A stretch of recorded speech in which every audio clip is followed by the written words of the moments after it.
Thanks, Wes. And recently, the governor spoke to the Rotary on St. Croix about some important issues. Let's take a look. I just signed off on a budget of over $800 million, a budget that does not call for layoffs, does not call for a cutback in programs, whether it be recreational programs, laying off of police officers, teachers, any area. It's a budget that is based on expectations of growth, and it's a budget that is based on being able to maintain services, which is very different than budgets in a lot of municipalities around the country. If you listen and you read of what's going on, schools are closing, and we've not closed any schools. Police officers are not being paid, some are being laid off. Well, we continue to pay, and we have not laid off any police officers. We have not cut back on any of our after-school programs. All of that because I believe that in a closed society and the closed economy of which we exist, the ramifications of those sort of actions are tremendous. You cannot get in your car and drive to New Jersey. You cannot get in your car and drive to Florida. So we have to find a way in which to somehow prevail and at the same time keep services going. We also live in a community where over 36% of the children live in poverty. So the requirement for services is tremendous. Each year, our hospitals are absorbing over $60 million a year of uncompensated costs, which we have to cover. So the thought and the approach that we took is that we had to figure out a way to bridge the gap and not achieve layoffs because of the ramifications associated with those layoffs. At the same time, I am mindful and I'm focused on the fact that crime is an issue in our territory, that we cannot afford to cut back on law enforcement at this particular time. If anything, I have to continue to recruit, which is what we're doing. We're recruiting locally and we're recruiting off island. We've not cut back on the number of classes that we have, and we're trying to recruit even more. We're still continuing to look for teachers in particular areas, science and math, because those are the areas of future and the knowledge base, so we can't afford to cut back there. And then it goes without saying that healthcare is an issue and an area that we have to focus on. So because of that, I made the decision that there are two borrowings that we were going to do this year. One was to maintain government and continuity of services, that we could continue to be able to do the things that government is required to do. Hopefully do it better, hopefully do it more efficient, but at least maintain it and deal with attrition as a basis of how we reduce our cost. The second is that even though we had the stimulus program, we only received, and I don't mean only in the sense of being ungrateful, but we only received $18 million in capital projects. The rest, the other $230 million, had to do with programs. But we needed to put people back to work. We all know by some measure folks who have lost their jobs, reduced work hours, and many families that depend on two incomes.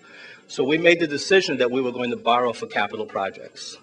The combination of both those have come through within the last month. By the end of this week, early next week, we'll do a borrowing that'll have all-in interest costs of about 4.5%, which is the lowest interest cost that we have had within years. And what it allows us to do is put over $100 million of capital projects within the territory over the next 90 to 120 days. October is Breast Cancer Awareness Month, something that I just learned. Every 12 seconds, somewhere in the world, someone dies of breast cancer. University of the Virgin Islands is also putting on Passionately for the Pink all this week from the 12th to the 16th, and we'll be there from Channel 8 covering a lot of the events and highlights of that affair. And that's going on at the University of the Virgin Islands, supporting Breast Cancer Awareness Month, the month of October. Stay with us on Channel 8 News. We have more after the break.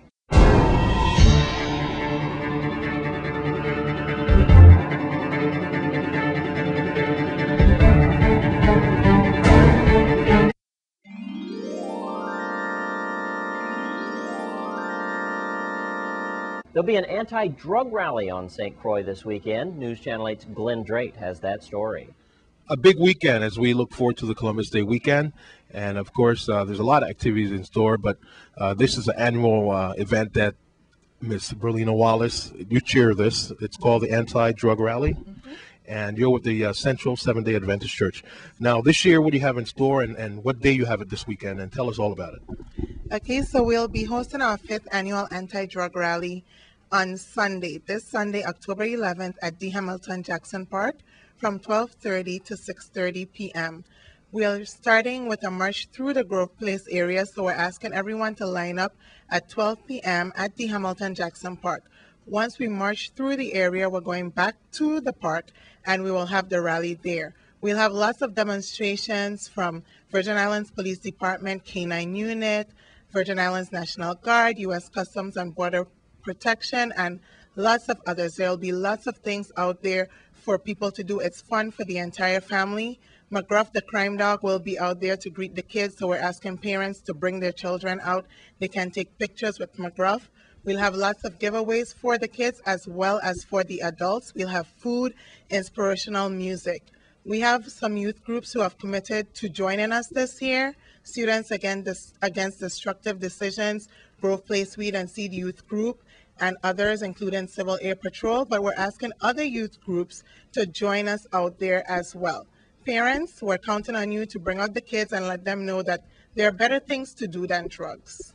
Okay, let me ask you quick before you go. This is how many years you've been doing this now? This is our 5th year. Your 5th year, and you've seen that it's been making an impact?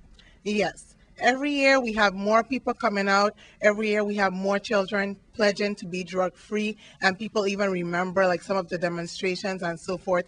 When we go into the schools and we talk to kids, they can remember what they learned. So it's making an impact, and we'd like people to come out and, appreciate what we're doing. Continue the good work. Anybody need to get in touch with you or make contact, more information about the rally? Who do they call? They can call 772-0488.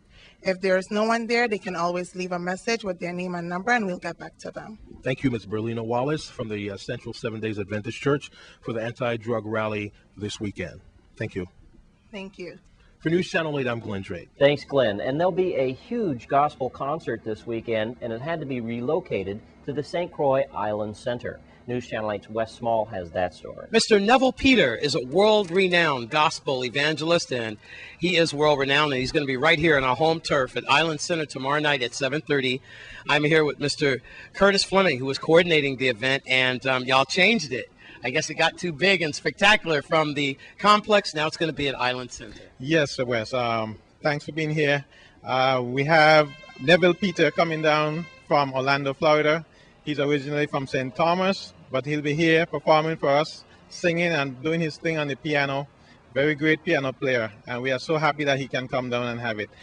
We had some problem at the complex with the air condition, so we had to move out to Island Center. So now we need the whole of St. Croix to come out and support us over there. This is a fundraiser for the St. Croix Seventh-day Adventist School, where excellence is the goal. So we want you to come out, support us, and be part of this great event. Neville Peter in concert, live and direct. All right, and we want to thank Island Center for accommodating us on that late date. Neville Peter, tomorrow night at 7:30, Gospel Extraordinaire. I can't wait for that one. Thank you very much, Mr. Fleming. I'm Wes Small for News Channel 8. Thanks, Wes. It's gearing up to be a great weekend here in the Virgin Islands. Let's check out what's going to happen on your entertainment report when we come back from this break. We'll join Bogo.